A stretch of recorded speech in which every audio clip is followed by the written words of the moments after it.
Voilà, nous allons faire la lecture de l'Épître aux Colossiens. C'est un texte au chapitre 1.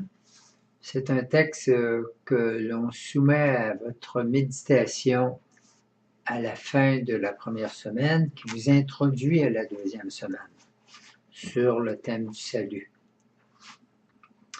Je vais lire au moins jusqu'au verset 14 dans le premier trait. Je vais revenir un peu sur des commentaires ensuite et on continuera sur le verset 15 et suivant. Paul, apôtre du Christ Jésus, par la volonté de Dieu, et le frère Timothée, au sein de Colosse, frère fidèle dans le Christ. À vous, grâce et paix de par Dieu notre Père. Nous ne cessons de rendre grâce à Dieu et Père de notre Seigneur Jésus-Christ, en pensant à vous dans nos prières.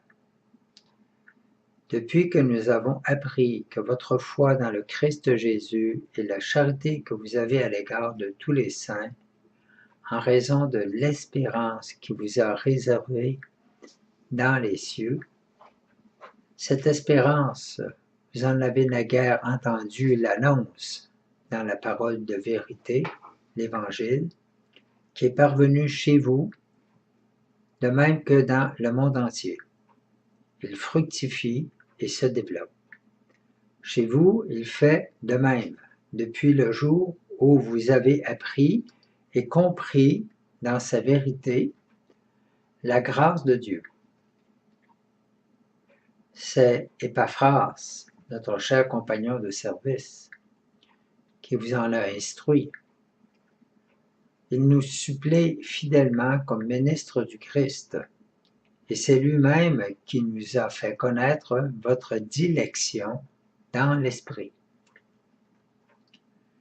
C'est pourquoi, nous aussi, depuis le jour où nous avons reçu ces nouvelles, nous ne cessons de prier pour vous et de demander à Dieu qu'il vous fasse parvenir à la pleine connaissance de sa volonté, en toute sagesse et intelligence spirituelle. Vous pourrez ainsi mener une vie digne du Seigneur et qui lui plaise en tout. Vous produirez toutes sortes de bonnes œuvres et grandirez dans la connaissance de Dieu, animés d'une puissante énergie par la vigueur de sa gloire. Vous acquerrez une parfaite constance et endurance. Avec joie, vous remercierez le Père qui vous a mis en mesure de partager le sort des saints dans la lumière.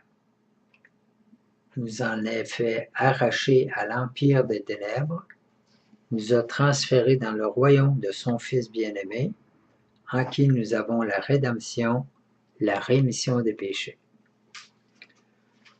Donc, je reviens sur les versets pour comprendre un petit peu, pour en donner certains détails, certains commentaires. Bon, Paul donne une expression un petit peu quand il parle aux fidèles, en disant au verset 4, « Depuis que nous avons appris votre foi dans le Christ Jésus, la charité que vous avez à l'égard de tous les saints. » Dès que quelqu'un a accepté Jésus, qui s'est fait baptiser, qui a reçu l'Esprit Saint, à ce moment-là, il est sanctifié par Dieu. Et à ce moment-là, on dit qu'il est saint. Nous, dans notre esprit, un saint, c'est quelqu'un qui a été béatifié, canonisé, puis est au ciel, puis il règne au ciel avec le Christ Jésus. Mais pour Paul, c'est pas ça. Pour Paul, un saint, c'est quelqu'un qui accepte Jésus maintenant et qui accepte de marcher sous l'action de l'Esprit Saint et qui est mu par cette action de la vie de Dieu en lui et qui accepte de s'ouvrir, de se laisser aller à cette vie de la vie de Dieu en lui. C'est ça un saint. Donc, pour Paul, dans la Bible, c'est comme ça, c'est l'expression même aussi dans l'Ancien Testament, que Paul reprend, mais en fonction de cette transformation de vie que vivent les chrétiens. Puis, Paul continue, il dit « La charité que vous avez à l'égard de tous les saints, en raison de l'espérance qui vous est réservée dans les cieux. » C'est quoi l'espérance dans les cieux? C'est que nous sommes co-héritiers avec Jésus, dira Paul ailleurs dans ses épîtres. C'est-à-dire que l'héritage du ciel nous est acquis. Le bonheur d'être en présence de Dieu, d'être dans la joie, dans la communion avec Dieu, nous est acquise par Jésus, parce que Jésus nous a mérité par sa mort et sa résurrection le droit de vivre maintenant et éternellement cette vie. Donc, cette espérance, c'est une certitude. C'est pas « oh, j'espère que je vais être au ciel ». C'est que si je m'ouvre immédiatement à la vie de Jésus, si je m'ouvre immédiatement à l'action de l'Esprit Saint en moi, je vis immédiatement. Je peux vivre immédiatement, je peux avoir la tête au ciel et les pieds sur terre. Et je peux être dans cet esprit déjà. Paul continue, cette espérance, vous en avez naguère entendu l'annonce dans la parole de vérité. C'est-à-dire que Paul réfère au moment où ils ont reçu pour la première fois qu'ils ont entendu parler de Jésus, de ce mystère de Dieu avec l'homme, qui est parvenu chez vous de même que dans le monde entier, il fructifie et se développe. Donc, Paul dit, regarde, je ne suis pas tout seul à parler et à donner cette vérité-là. Il y a les 12 apôtres, puis il y a tous ceux qui suivent et qui se lèvent pour annoncer après en avoir fait l'expérience. Chez vous, il fait de même depuis le jour où vous avez appris et compris. OK? Il faut apprendre, c'est-à-dire entendre, recevoir la connaissance et comprendre. OK? Donc, comprendre, ça veut dire prendre avec, c'est-à-dire que je fais mien. Maintenant, j'en fais ma vie. C'est ça que ça veut dire comprendre. Dans sa vérité, la grâce de Dieu. Comprendre le geste gratuit de Dieu que Dieu a manifesté par le salut apporté par Jésus, c'est-à-dire ce Jésus qui a accepté de prendre tout le péché de l'humanité, toute la désobéissance de l'humanité à Dieu pour se faire obéissance avec un grand O, au nom de toute l'humanité, dans sa vie d'homme, jusque dans la mort sur la croix. Et cette obéissance de Jésus nous vaut d'être arraché à la désobéissance qui était inscrite dans la vie de l'homme depuis le premier péché. C'est Épaphras, notre cher compagnon de service, qui vous en a instruit. Il nous supplée fidèlement comme ministre du Christ et c'est lui-même qui nous a fait connaître votre dilection dans l'Esprit. C'est-à-dire que comment l'Esprit se dit avec eux maintenant, comment que l'Esprit s'exprime dans la communauté, comment que la puissance du Saint-Esprit manifeste et vient confirmer la présence de Jésus ressuscité au milieu d'eux, et vient confirmer aussi tout l'amour du Père pour eux. C'est pourquoi nous aussi, depuis le jour où nous avons reçu ces nouvelles, nous ne cessons de prier pour vous, de demander à Dieu qu'il vous fasse parvenir à la pleine connaissance de sa volonté. C'est-à-dire, vous avez commencé à grandir en Dieu et maintenant, je prie pour que vous ayez la pleine connaissance de Dieu sur vous, dans le sens que vous en arrivez à découvrir votre mission, vous arrivez dans une maturité dans laquelle vous allez vous donner vous aussi, et vous allez faire grandir, vous allez propager cette bonne nouvelle et vous allez la faire développer encore plus. Donc, en toute sagesse et intelligence spirituelle, vous pourrez ainsi mener une vie digne du Seigneur qui lui plaise en tout. Vous produirez toutes sortes de bonnes œuvres et grandirez dans la connaissance de Dieu. Donc, la vie que propose cette vie dans le Seigneur, c'est une vie de croissance. C'est une vie dans laquelle on grandit. Puis où on apprend de plus en plus à à rencontrer l'infini de Dieu, la grandeur de Dieu, son infinie bonté, son infinie tendresse, son infinie sollicitude pour nous. On rentre dans cette connaissance de plus en plus, on croit, il y a une croissance dans cette connaissance qui se fait au rythme de la vie, au rythme de l'expérience. Vous pourrez ainsi, animé d'une puissante énergie par la vigueur de sa gloire. La gloire, c'est la manifestation de l'Esprit qui produit ces œuvres-là. Des guérisons, des délivrances. Voilà, ça c'est la gloire de Dieu. Vous acquérez une parfaite constance et endurance. Donc, Paul, il dit, vous allez avoir une constance, une endurance. Donc, au début, on ne l'a pas, la constance. On ne l'a pas, l'endurance. Dans le sens que on est arraché à un mode de vie qui n'était pas celui de la connaissance de Dieu, et on doit quitter graduellement, donc il y a une constance qui va s'inscrire graduellement, il y a une croissance, une endurance, avec joie, ok, puis avec joie, dit, vous remercierez le Père. Qu'est-ce que ça va produire, ça? C'est que ça va produire la joie, ça va produire l'action de grâce. Vous remercierez le Père qui vous a mis en mesure de partager le sort des saints dans la lumière. Et le sort des saints, c'est maintenant. Le sort de ceux qui ont choisi Jésus, qui vivent sous la motion de l'Esprit. Et dans la lumière de la vérité, de savoir pourquoi je mange, je bois, je dors, je meurs. Où est-ce que va la vie?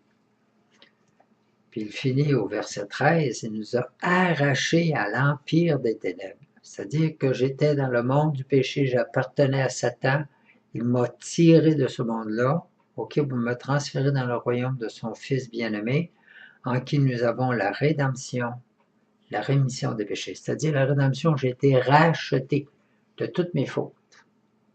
Je n'ai pas payé le prix de mes fautes, Jésus l'a payé.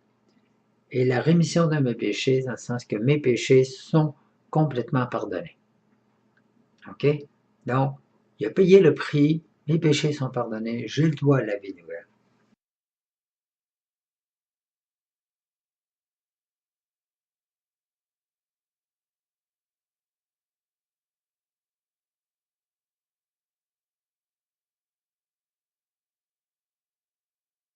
Il est l'image du Dieu invisible, premier-né de toute créature, car c'est en lui qu'ont été créées toutes choses, dans les cieux et sur la terre, les visibles et les invisibles, trône, seigneurie, principauté, puissance, tout a été créé par lui et pour lui.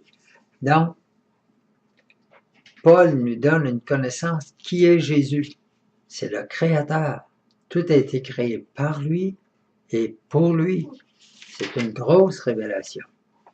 Il nous dit aussi, il est avant toute chose et tout subsiste en lui. Il est aussi la tête du corps, c'est-à-dire de l'Église. Donc, l'Église, c'est le Christ total. L'Église, c'est quoi? C'est les gens au ciel, les gens au purgatoire, les gens sur la terre, de bonne volonté, qui cherchent Dieu, qui veulent Dieu, mais particulièrement ceux de l'Église qui participent d'une façon consciente et volontaire en acceptant la révélation, l'Évangile, c'est-à-dire l'annonce que Jésus, Dieu, s'est fait homme et qui est venu nous racheter, qui nous a remis nos péchés, qu'il est ressuscité, qu'il est assis à la droite du Père, d'où il viendra juger les vivants et les morts. OK? C'est ça, le gros du credo. OK? Et c'est cette annonce que Jésus, à ce moment-là, il est la tête. C'est-à-dire que la tête est déjà au ciel. Le corps va suivre tout entier. Et au fur et à mesure qu'il y a des parties du corps qui arrivent au ciel, les âmes, OK? Tous, mais à la fin, on revient avec la résurrection des corps. Tous retrouvent leur corps. OK? Donc, Jésus est la tête de l'Église, c'est-à-dire que l'Église, c'est son corps. C'est lui-même. Donc, dès que tu appartiens au Christ, tu n'es plus à toi. Tu appartiens au Christ, donc c'est le Christ qui vit en toi dans la puissance de l'Esprit Saint et vient manifester tout l'amour du Père en nous et à travers nous pour les autres. Il est le principe, premier-né d'entre les morts. Il fallait qu'il obtint en tout la primauté. Jésus devient le nouvel Adam, comme Marie est la nouvelle Ève. Donc, étant le nouvel Adam avec la nouvelle humanité, rentre au ciel avec son corps ressuscité déjà, ok? C'est que cette nouveauté-là, le nouveau monde est commencé.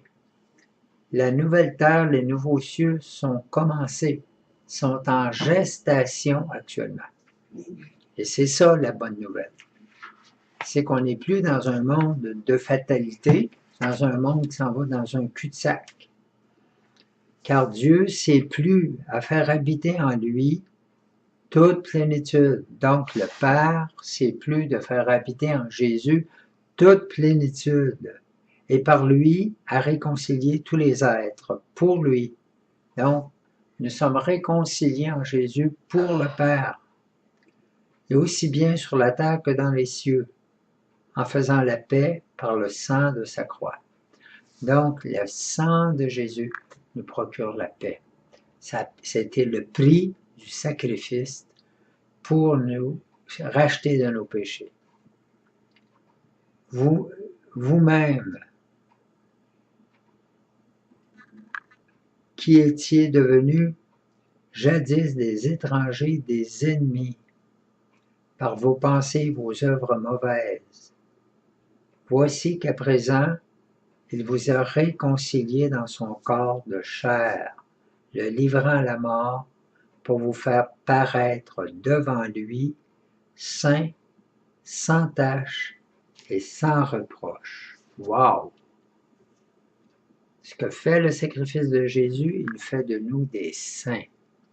Puis Paul, il ne va pas de la même mort. Sans tache par le baptême et sans reproche. C'est-à-dire que pour Dieu, maintenant, nous sommes saints. Il voit en nous Jésus. Il voit en nous son Fils, les membres de son Fils. Une partie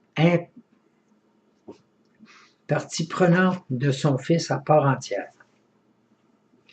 Il faut seulement que vous persévériez dans la foi, affermis sur des bases solides, sans vous laisser détourner de l'espérance promise par l'Évangile que vous avez entendu, qui vous a été prêché à toute créature sous le ciel, et dont moi, Paul, je suis devenu le ministre. Donc, Paul dit, cet état-là de sans tache, sans reproche, saint, maintenant, il faut que vous persévérez, ok? Qu'on ne se laisse pas détourner de cette certitude de ce qu'on a maintenant d'acquis. Et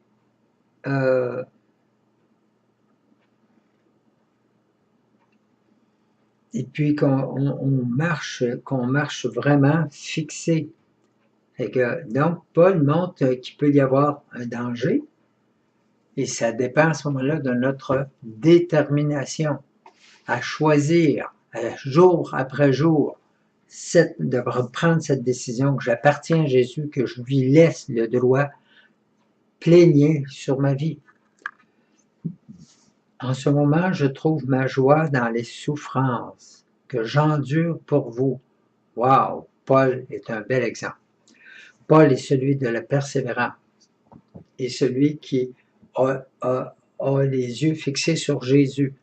Et peu importe ce qu'il a à vivre à cause de ce choix de Jésus, il porte cette souffrance, puis il dit, je la porte dans mon corps, ok, et je complète en ma chair ce qui manque aux épreuves du Christ pour son corps qui est l'Église. Bon, c'est quoi le manque? Est-ce que le sacrifice de Jésus n'a pas été complet? Oui, le sacrifice de Jésus était complet. Oui, son sang nous a tous rachetés, oui. Sauf que Jésus nous a vus par avance. Il nous a connus par avance.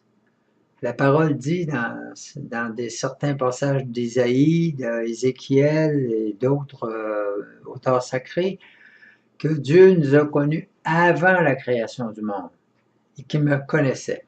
Mais Jésus, au moment de la passion, quand il a accepté son sacrifice de mourir pour chacun de nous, Dieu lui a révélé qui nous serions. Le Père lui a révélé pour qui il allait porter. Et Jésus a accepté d'une façon libre de porter la vie de chacun dans ce qu'elle serait, dans tous ses manques. Donc, il a accepté, il a vu tout notre péché, il a vu pourquoi qu'il allait porter, il a vu le péché de chacun.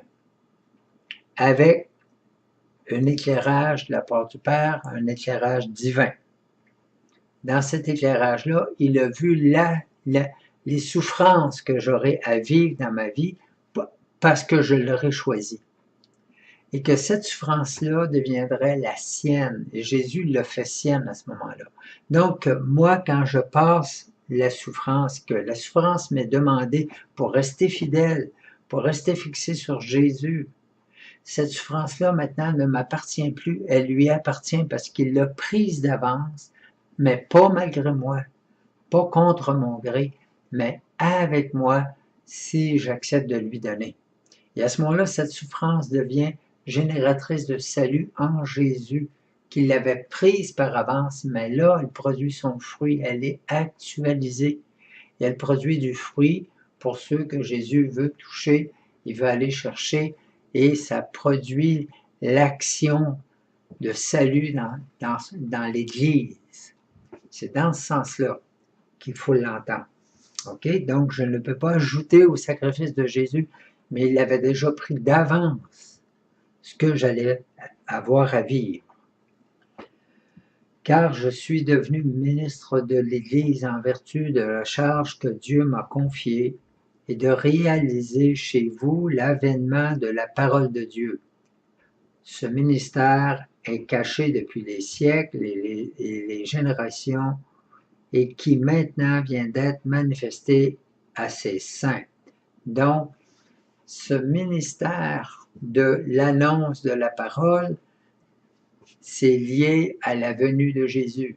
Avant, tout était caché, et ça, maintenant, l'incarnation, le mystère de l'incarnation et tout était caché. On annonçait un Messie, mais c'est resté voilé à la connaissance. C'est maintenant la prédication que je vous fais aujourd'hui, que c'est le fait Paul, et que d'autres vont faire encore, ça va se continuer jusqu'à la fin des temps. C'est cette prédication-là qui fait que le Seigneur, dans la puissance du Saint-Esprit, vous donne les lumières dans votre cœur pour accueillir la révélation de ça.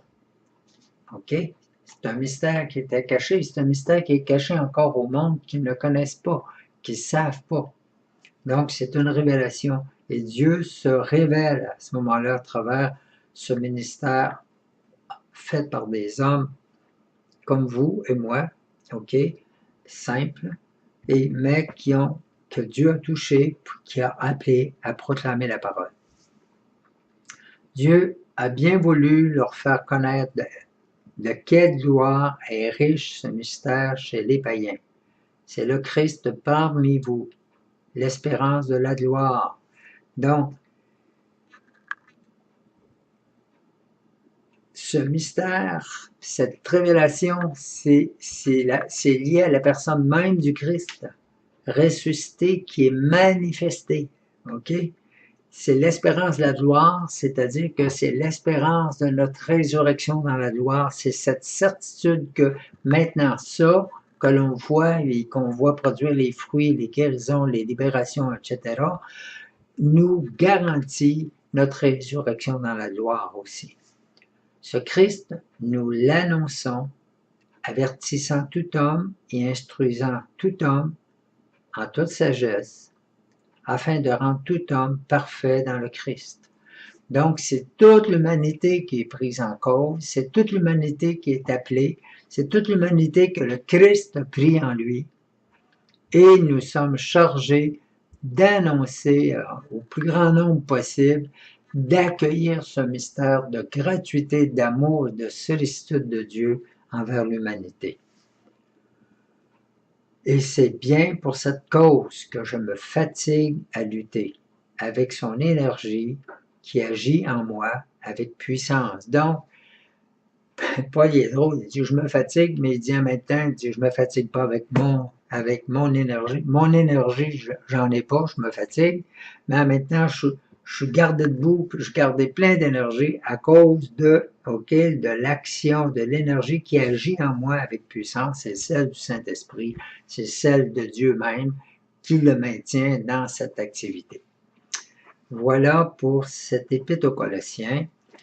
Je vous reviens avec une deuxième capsule pour l'autre parole de Dieu, pour l'autre commentaire.